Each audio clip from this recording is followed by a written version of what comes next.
Vă salut! Astăzi o să schimbăm un injector la un Volkswagen Passat din 2003 1.9 TDI. La pornirea la rece am observat că imediat la 5-6 secunde după pornire avem o fluctuație de turație și am pus VCDS-ul pe mașină și am observat că injectorul numărul 4 timp de câteva secunde trece peste limită, trece peste 3 și ceva. Și am decis să-l schimb și cu această ocazie o să schimb și injectorul și toate inelele la toate injectoarele. Toate inelele la injectoare noi, toate garniturile. Rămâneți cu mine în continuare în acest videoclip și o să vedem împreună cum se face această treabă. Hai să începem! Hei, prieteni! Bun venit pe canalul meu! Împreună o să învățăm să ne facem singuri multe lucruri, fără a mai apela la alții.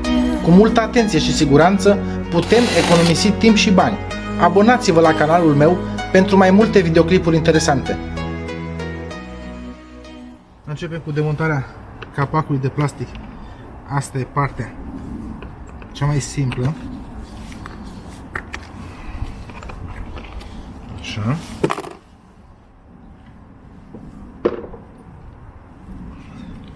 Să ne luăm trusa. Nu știu dacă o să mă țină până termin bateria la camera cu care filmez.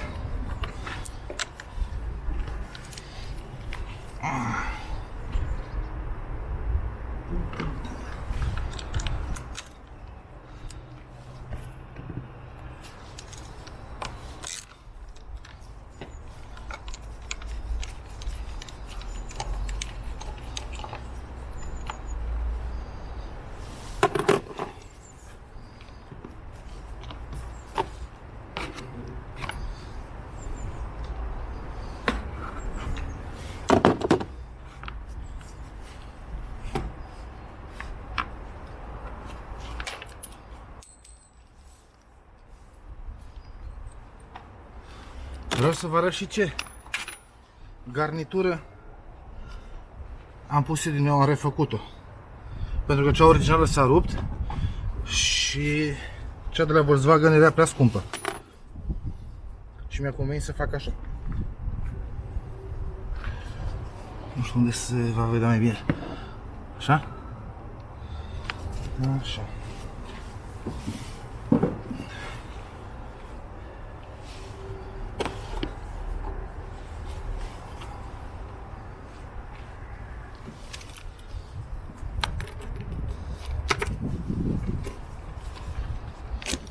Așa.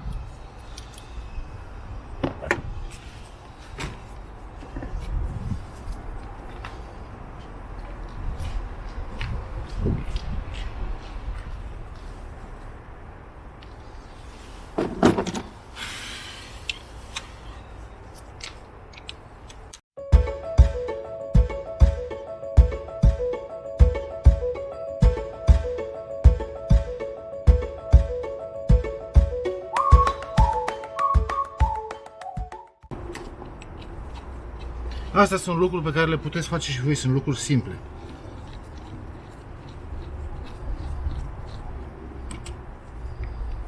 Înțelegi, dar și voi ar trebui să vă abonați la acest canal. Canalul se numește Cum să-ți faci singur, pentru că eu vreau să vă arăt cum puteți să faceți și voi acasă, fără să mai dați bani la alții care niciodată nu o să lucreze la mașina voastră cum ai lucrat tu la a ta. Niciodată. Indiferent cine ar fi.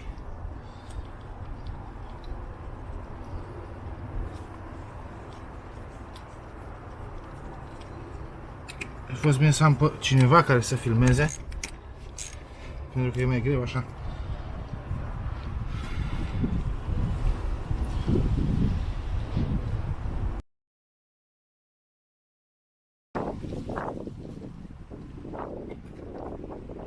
Să mai bine să o opresc eu acum și să arăt unde mai important.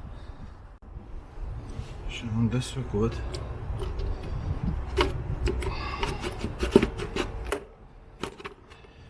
Vreau să vă arăt ce frumos arată acest motor.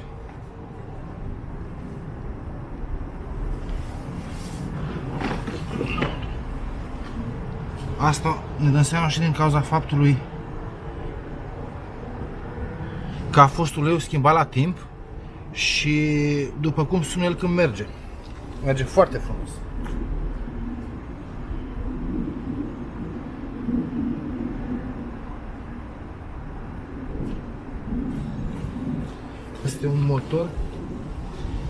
Este un motor foarte silențios.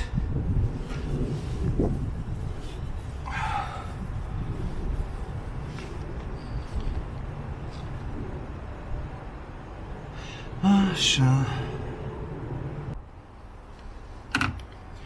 Începe cu desfacerea șuruburilor.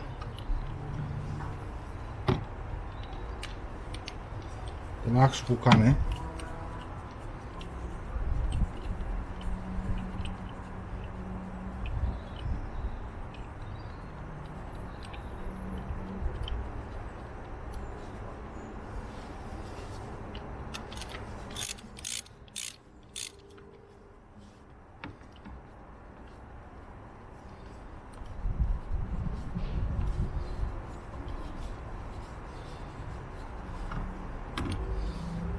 Și așa în continuare, o să le facem pe toate, dar să opresc pentru că să-mi ajută bateria pentru punctele unde vor fi mai importante, să vă arăt.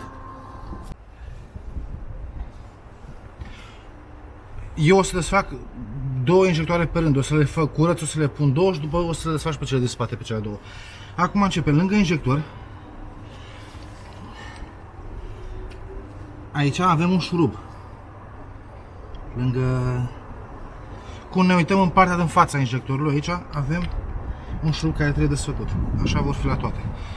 O să vă arăt la 1.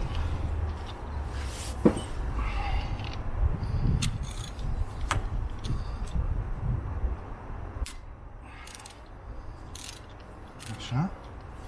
Și așa o să facem la toate, o să desfacem acele șuruburi.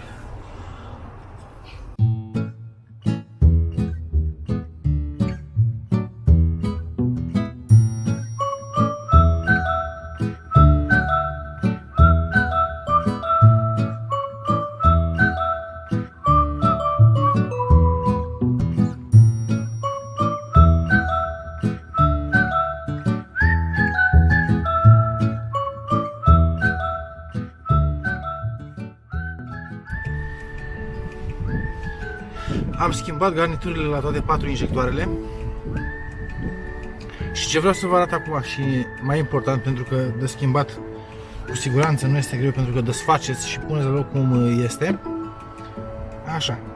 Eu cu o cheie de 18 am desfăcut această piuliță. Strângem șurubul până la maxim și îl desfacem. Vedeți cum e așa, da? Către ghereul ăsta aici.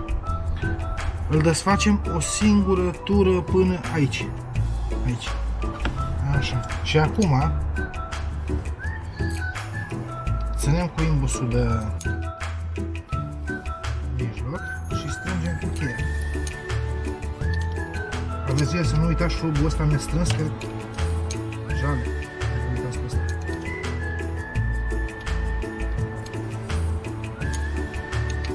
Dezastru că uitați șurubul ăsta deschis. Așa. Și facem la fel la următorul injector. Eu să-mi fie mai ușor, nu mă împing de mașină. Am urcat roata pe cric și învârt de roată.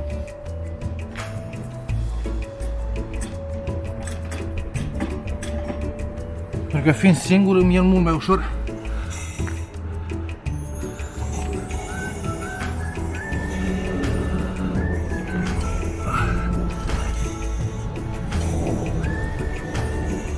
Așa. La fel și cu al doilea injector. Desfacem chiulița.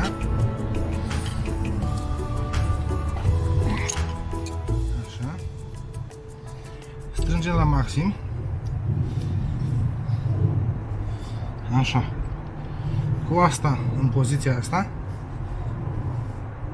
punem așa. Și strângem din nou.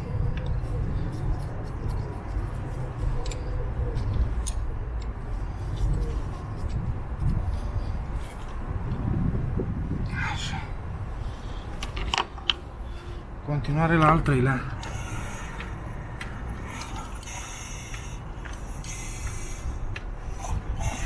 Așa. Deci când a coborât în jos pe piston, atunci este gata.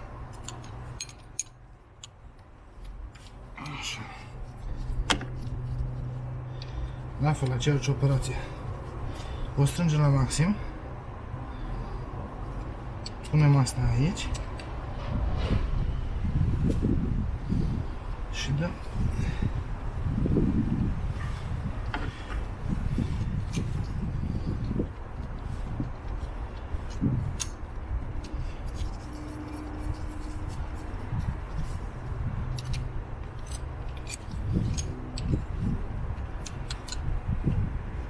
Așa.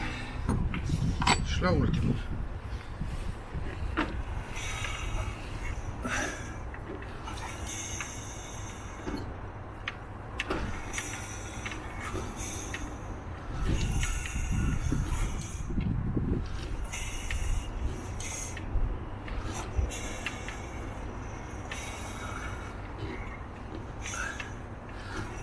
Gata. Desfacem.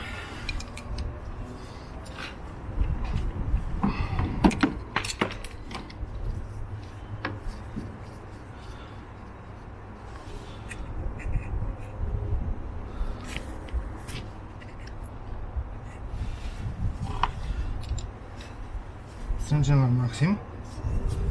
Așa.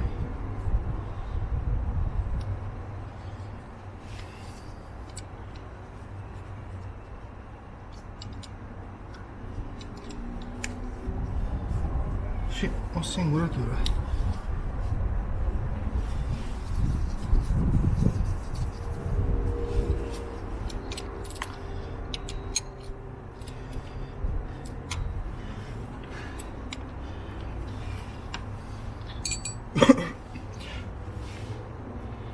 Ce vreau să vă mai spun? Când vreți să schimbați inelele la injectoare, așa, să cumpărați și șuruburile care țin injectoarele. Din cauza că aceste șuruburi se alungesc cu atât strânse și când vreți să le mai strângeți a doua oară, ele se rup. Și dacă se rupe, motorul e greu de făcut după aia. Se pot desface, dar e foarte greu. Așa. Și ce vreau să vă mai spun, eu le strâng cât simt eu la mână. Normal ar trebui cu o cheie, dar eu nu am, dinamometrică. Nu am acum aici unde sunt eu. Și le strâng la mână. Dar mâine o să desfac din nou, pentru că oricum o să vreau să schimb și firele de la injectoare. Sunt bune, nu au nicio problemă, dar după atâta timp cu siguranță ele sunt coapte, sunt dure. Am cumpărat, dar dacă totuși eu mâine voi desface și voi strânge din nou șuruburile de la injectoare, le voi verifica dacă sunt strânse, o să schimb și firele de la injectoare. Așa. Ce vreau să vă mai spun, când scoateți injectoarele, înainte de a le scoate, scoateți țâmburușul ăla din capul pistonului, că ăla poate să vă cadă pe aici cu motor. Bine, că dacă cade pe lângă, o să vă cadă în baie, nu vă speriați. Dacă cade pe lângă, aici unde sunt două găuri, aici sunt găurile unde coboară uleiul în baie. Ăla să vă duce direct în baie dacă vă cade ceva, dar mai bine e să nu vă cadă. Distribuția este schimbată. Eu, cu o cheie de filtru, am desfăcut injectoarele, pentru că unele merg eu. Prind așa injectorul, bag o țavă pe aici și fac o pârghie și ridic în sus. Nu mă chinui la fiecare cu două șurbențe, să mă lovesc la mâini, sare șurbența. Mi se pare mult mai sigur așa și gândesc că cine a mai făcut pe aici a făcut cu șurbențe și se mai vede pe aici pe stânga dreapta ros. Știi? Și asta nu e bine. Când pun garnitura, unii pun și mastic. Eu nu am pus niciodată. Dacă mașina este într-o stare bună, adică suprafața asta este perfectă, eu nu am pus niciodată silicon. De ce să mai mânjesc pe aici cu silicon când nu e necesar? Întotdeauna am schimbat garnitură nouă și hai să vă arăt. Am pus întotdeauna garnitură nouă. Uite, sunt toate să le-am schimbat. Oricum să vedeau coapte ele, inelele de la injectoare. Și uite, ăsta e capacul. Nu are depuneri, nu are nicio mizerie, dar eu întotdeauna schimb garnitura asta, o pun nouă. Uite, o am aici. Și ce vă mai rog eu, cumpărați de la Volkswagen. Toate inelele de la injectoare, când le faceți, cumpărați de la Volkswagen, pentru că nu se compară cu celelalte fake-uri. O să vă țină mult mai bun, mult mai mult. Înțelegi? Cumpărați piesele originale.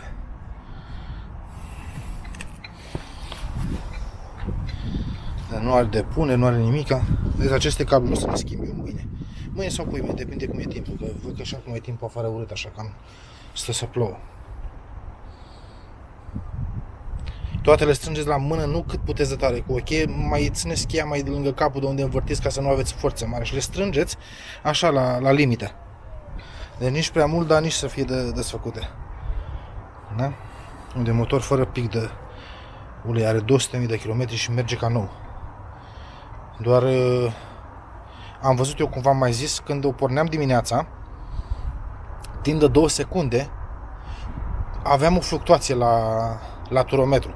Și când am pus VCDS-ul, dar cum am procedat? Am venit în mașină, am pus contactul, am pus computerul, m-am dus exact în secțiunea unde îmi citește injectoarele, da? Și când am pornit mașina, am văzut instant atunci, în momentul ăla, cum lucrează injectoarele. Și am văzut că injectorul numărul 4, că injectorul numărul 4 este ăsta care e lângă mașină. Deci cum suntem cu fața la mașină, e ultimul din capăt, din partea lantă. Nu în distribuție, au pus al distribuției numărul 4. Distribuția e numărul 1 aici. Pistonul. Și am văzut că al 4-lea are o fluctuație. Și din cauza asta eu l-am schimbat. Am cumpărat un piston la mâna a doua, dar e un injector la mâna a doua, dar e un injector care a fost pus pe banc și testat și dat jos după o mașină care funcționa. O mașină lovită. Dar posibil să fi fost cauza doar inelele de la injectoare, dar dacă tot desfac, nu mai stau să mai desfac încă o dată pentru un injector. Și l-am schimbat și pe acela. Oricum nu o să arunc nici pe ăla, o să-l țin. Uite-l aici.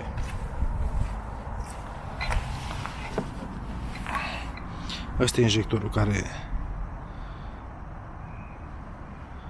l-am dat jos. Așa. Și iar la capac la fel, când strângeți, nu strângeți capacul la maxim. Pentru că nu e nevoie. De ajuns să prindă garnitura pe capac.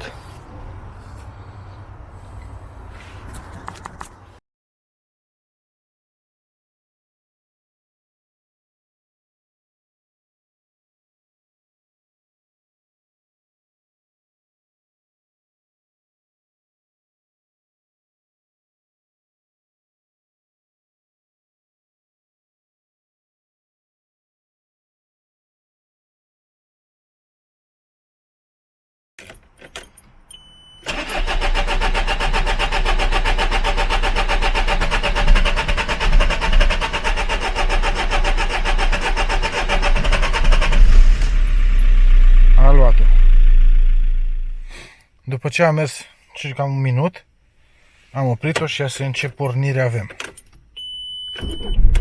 Ți-a cheia de mână. Nu toate pasaturile sunt bune. Cel care a fost întreținut, da. Poți să găsești pasaturi care nu sunt întreținute și te chinui cu ele, dar cei care au fost întreținute sunt pasaturi foarte bune. Eu sunt foarte mulțumit de pasatul ăsta.